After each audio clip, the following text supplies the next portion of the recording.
Thank you very much. It's very familiar territory, news conferences, because we used to give them on a almost daily basis. I think we probably maybe won the nomination because of news conferences, and it's good to be with you. We stopped giving them because we were getting quite a bit of inaccurate news, but I do have to say that, and I must say that I want to thank a lot of the news organizations here today, because they looked at that nonsense that was released by maybe the intelligence agencies, who knows, but maybe the intelligence agencies, which would be a tremendous blot on their record if they in fact did that, a tremendous blot, because a thing like that should have never been written, it should never been had, and it should certainly never have been released. But I want to thank a lot of the news organizations, for some of whom have not treated me very well over the years, a couple in particular, and they came out so strongly against that fake news and the fact that it was written about by primarily one group and one television station.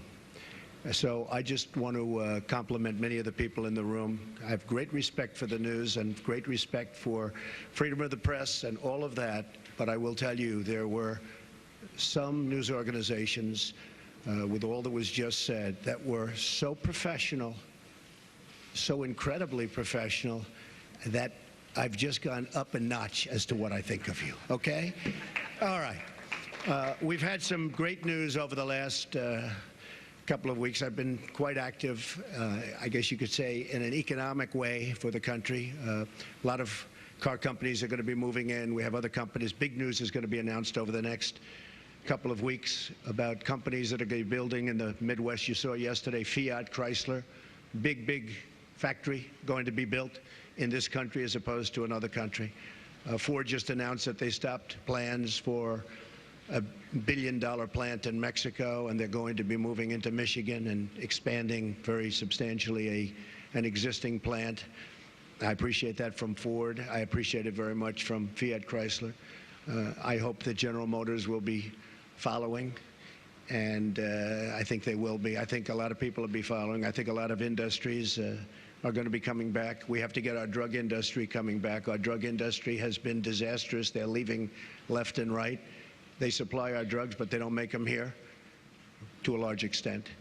And the other thing we have to do is create new bidding procedures for the drug industry, because they're getting away with murder. Pharma has a lot of lobbies, a lot of lobbyists, and a lot of power. And there's very little bidding on drugs. We're the largest buyer of drugs in the world, and yet we don't bid properly. And we're going to start bidding, and we're going to save billions of dollars over a period of time. And we're going to do that with a lot of other industries.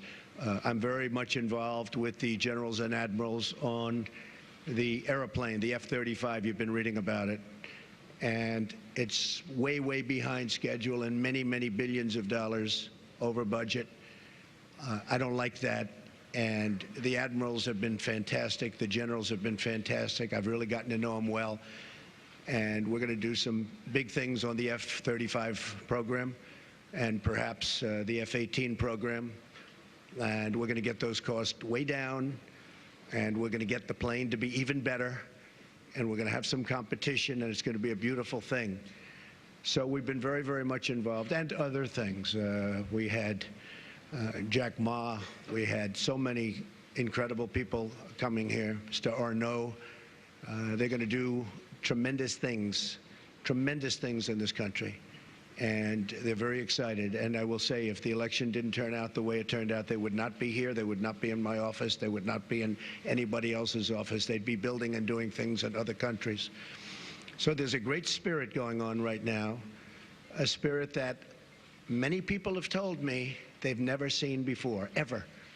We're going to create jobs. I said that I will be the greatest jobs producer that God ever created, and I mean that. I'm going to work very hard on that. We need certain amounts of other things, including a little bit of luck, but I think we're going to do a real job, and I'm very proud of what we've done, and we haven't even gotten there yet.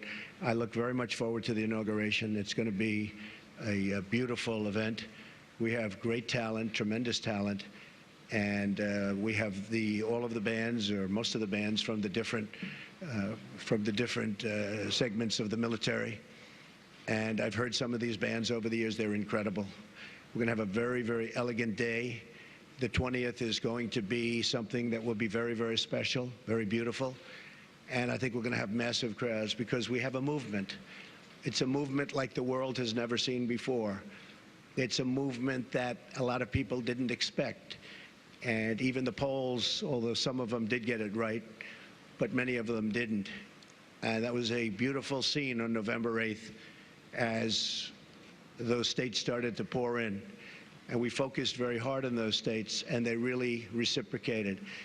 And those states are going to have a lot of jobs, and they're going to have a lot of security. They're going to have a lot of good news for their veterans. And by the way, speaking of veterans, I appointed today the head secretary of the Veterans Administration, David Shulkin, and we'll do a news release in a little while. I'll tell you about David. He's fantastic.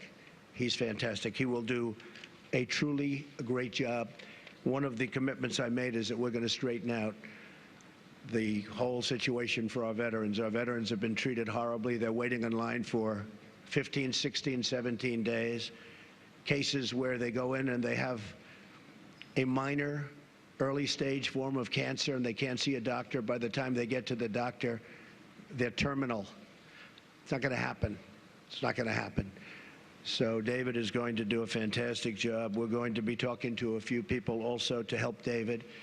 And we have some of the great hospitals of the world going to align themselves with us on the Veterans Administration, like the Cleveland Clinic, like the Mayo Clinic, a few more that we have. And we're going to set up a group. These are hospitals that have been the top of the line, the absolute top of the line. And they're going to get together with their great doctors. Dr. Toby Cosgrove, as you know, from the Cleveland Clinic, has been very involved. Ike Perlmutter has been very, very involved, one of the great men of business. And we're going to straighten out the VA for our veterans. I've been promising that for a long time. It's something I feel very, very strongly. So you'll get the information on David, and I think you'll be very impressed with the job he does. We looked long and hard. We interviewed at least 100 people, some good, some not so good, but we had a lot of talent, and we think this selection will be something that will, with time, straighten it out, and straighten it out for good, because our veterans have been treated very unfairly. Okay.